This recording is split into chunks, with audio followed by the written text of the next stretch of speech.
Sir ఇప్పుడు నాగబాబు గారి విషయానికొస్తే గత కొన్ని రోజులుగా అల్లు టు మెగా వారి ఫ్యామిలీల మధ్య కొంత వార్ నడుస్తున్నది అందరం మనం గమనిస్తున్నాము.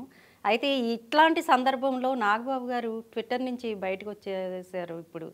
అసలు ఎందుకు బయటికి రావాల్సిన పరిస్థితి ఏంటి? ఎందుకంటే ఆయన జనసేనలో క్రియాశీలకంగా ఉన్నారు. ఇట్లాంటి టైంలో బయటికి రావడం అనేది చర్చనీయాంశంగా అయింది. అవును. ఇప్పుడు మనం ఈ ఎలక్షన్స్ చూసుకుంటే ఎలక్షన్స్ అనేవి కూడా సామాన్యమైన ఎలక్షన్స్ లాగా మనకి ప్రొజెక్ట్ అవ్వలేదు. ఒక వార్ డిక్లేర్ చేసిన విధంగానే దాదాపు 3 నెలల నుంచి ఆంధ్రప్రదేశ్లో ఎలక్షన్ క్యాంపింగ్ నడిచింది. దానికి తగ్గట్టుగానే ఒకళ్ళకొకళ్ళు ప్రచారాలు నడిచినాయి, ధీటుగా విమర్శలు ప్రతి విమర్శలు ఉన్నాయి. అవి కొన్నిసార్లు హద్దులు దాటినాయి కూడా.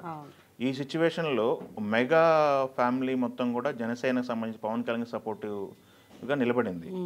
అల్లు ఫ్యామిలీ మనం చెప్తున్నాము. అల్లు ఫ్యామిలీకి సంబంధించి కూడా అల్లు అరవింద్ గారు కూడా ఒక స్టేజ్ మీద మాట్లాడుతూ పవన్ కళ్యాణ్ గారు ధర్మయుద్ధం చేస్తున్నాడని మాట్లాడారు.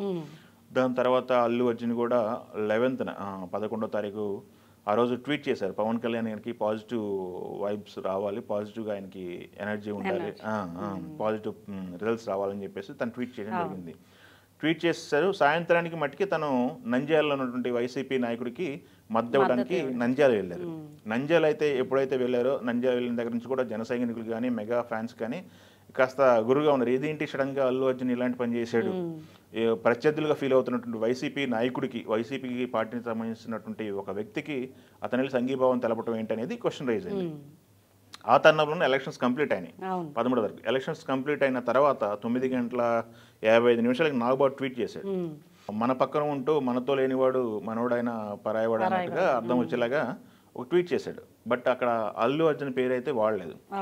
అది అల్లు అర్జున్నే అన్నాడు అని చెప్పేసి చాలా మందికి క్లియర్గా ఆయన ఉద్దేశించి చేశాడని చెప్పేసి చాలా చర్చ నడిచింది. Allu fans, Allu Arjun fans Allu army అంటారు, అల్లు ఫ్యాన్స్ అంటారు, అల్లు ఆర్మీ అంటారు, అల్లు ఆర్మీ అంటారు. అల్లు ఆర్మీ ఇటు పైన నాగబాబు పైన మెగా అభిమానుల పైన, మెగా అభిమానులు అల్లు ఆర్మీ మధ్య చాలా వార్ నడిచింది. డిజిటల్ వార్ డిక్లేర్ అయ్యింది. ఈ నేపథ్యంలో మధ్యలో కొంతమంది వైసీపీ సంబంధించిన వ్యక్తులు కూడా అల్లు అర్జున్కి సపోర్ట్గా మాట్లాడటం, జన సైనికుల పైన నాగబాబు పైన కామెంట్స్ చేయటము, ఈ ట్విట్టర్లో ఒక వార్ వాతావరణం క్రియేట్ అయింది. ఈ నేపథ్యంలో నిన్నొకటి ఒక స్క్రీన్ షాట్ ఒకటి సర్క్యులేట్ అయింది. అల్లు అర్జున్ నాగబాబును ఉద్దేశించి మాట్లాడాడు, అల్లు రామలింగయ్య గారు లేకపోతే మీ పొజిషన్ ఏంటి అని క్వశ్చన్ చేస్తూ తన ఒక పదం వాడాడని చెప్పేసి ఒక స్క్రీన్ షాట్ అయితే సర్క్యులేట్ అవుతుంది. బట్ అల్లు అర్జున్కి సంబంధించి ట్విట్టర్ హ్యాండిల్లో చూస్తే మట్టుకి, ఎక్స్లో చూస్తే మట్టుకి అది లేదు. బట్ అల్లు అర్జునే పోస్ట్ చేసి డిలీట్ చేశాడా, లేకపోతే అల్లు అర్జున్ పేరుని వాడుకొని ఈ వచ్చిన వివాదాన్ని ఇంకా పెద్ద వివాదంగా క్రియేట్ చేయడానికి వేరే వాళ్ళు ఎవరన్నా మధ్యలో దూరి ఇది పెద్ద గ్యాప్ని క్రియేట్ చేయాలని చూస్తున్నారా అని చెప్పేసి చాలా చర్చ నడిచింది. ఈ సందర్భంలో నిన్న సాయంత్రం నాగబాబు గారు ఆయన ఎక్స్ హ్యాండిల్ ట్విట్టర్ హ్యాండిల్ నుంచి సంబంధించి డిజపేర్ అయిపోయింది. అది నాగబాబు గారి ట్విట్టర్ హ్యాండిల్లో మొత్తం ఆయన చేసిన పోస్టులు కానీ రీపోస్టులు కానీ కామెంట్లు కానీ ఏమీ అప్పీర్ అవ్వట్లేదు. అప్పటి నుంచి నాగబాబు వెనక తగ్గారా, మెగా అల్లు వార్లో నాగబాబు వెనక తగ్గాడా, ఒక అడుగు వెనకేసాడా, ఇది నీ వెనక ఏం జరిగింది, మెగా ఫ్యామిలీ అల్లు ఫ్యామిలీకి సంబంధించి ఏం జరుగుతుంది అనేది క్యూరియాసిటీ పెంచుతున్నటువంటి తరుణం ఇది. ఈ తరుణంలో నాగబాబు వెళ్ళిపోవడం అనేది కొంత నాగబాబు వెనక తగ్గాడని చెప్పేసి చర్చ నడుస్తుంది. బట్ నాగబాబు వెనక తగ్గాడా, లేకపోతే ఈ గొడవ అంతా ఎందుకు, లేకపోతే అల్లు ఆర్మీ దాటికి నాగబాబు వెనక తగ్గాడని కొంత హెడ్లైన్స్ పెట్టి ప్రొజెక్ట్ చేస్తున్నారు. కొంతమంది మధ్యవర్తులు అనుకోవచ్చు, అపోజిషన్ పార్టీ వాళ్ళు అనుకోవచ్చు, లేకపోతే అల్లు ఆర్మీ అనుకోవచ్చు, సిచ్యువేషన్కి తగ్గట్టుగా దాన్ని వాడుకుంటున్నారు, ఎవరికి తగ్గట్టుగా వాళ్ళు వాడుకుంటున్నారు. సో వాళ్ళు భయపడ్డాడు నాగబాబు అని కొంతమంది కామెంట్ చేస్తున్నారు.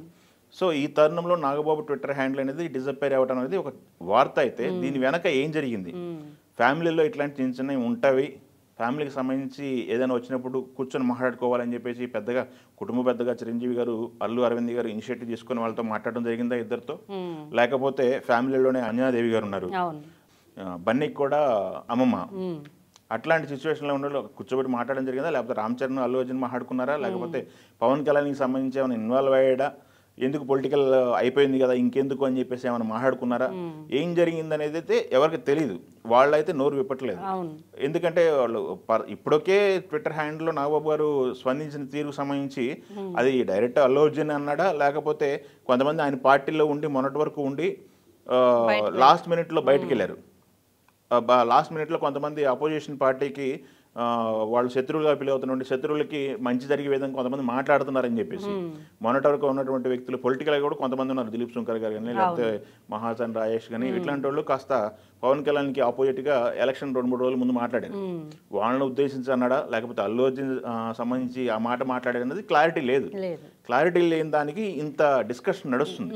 ఈ డిస్కషన్కి అన్నిటికీ తెరవేద్దామని చెప్పేసి కొన్ని రోజులు ట్విట్టర్ సంబంధించినటువంటి హ్యాండిల్ని తను డీయాక్టివేట్ చేశాడా, లేకపోతే ఫ్యామిలీలోనే ఏమన్నా అతనికి సలహాలు కానీ, వార్నింగ్లు కానీ, మందలింపులు కానీ ఏమైనా వచ్చినాయి పెద్దవాళ్ళ తరఫు నుంచి అనేది వేసి చూడాల్సిన పరిస్థితి ఉంది. రెస్పాండ్ అయి చెప్తే తప్ప తెలియని పరిస్థితి. బట్ ఏదైనా ఈ వివాదానికైతే తను ట్విట్టర్ హ్యాండిల్ డీయాక్టివేట్ చేయడం వల్ల వివాదం కొంత సద్దుమణుగుతుందా ఏంటి అనేది మటుకు వేసి చూడాలి. కొంత ఆగుతుందేమో. ఎందుకంటే కింద అది ఆయన చేసిన ట్వీట్ వితిన్ 10 అవర్స్లోనే 10 మిలియన్ దాటింది. అతను అంటే చాలా మంది కూడా దాన్ని ఇంట్రెస్ట్ చూపించారు చూడటానికి, దానికి రీట్వీట్లు కానీ, దానికి కింద కామెంట్స్ కానీ చాలా డిస్కషన్ నడిచింది సోషల్ మీడియాలో. సో వీటన్నిటికీ ఫుల్ స్టాప్ పెట్టాలని నాగబాబు ఇనిషియేటివ్ తీసుకున్నాడు అనేది మనకి తెలియాల్సిన విషయం.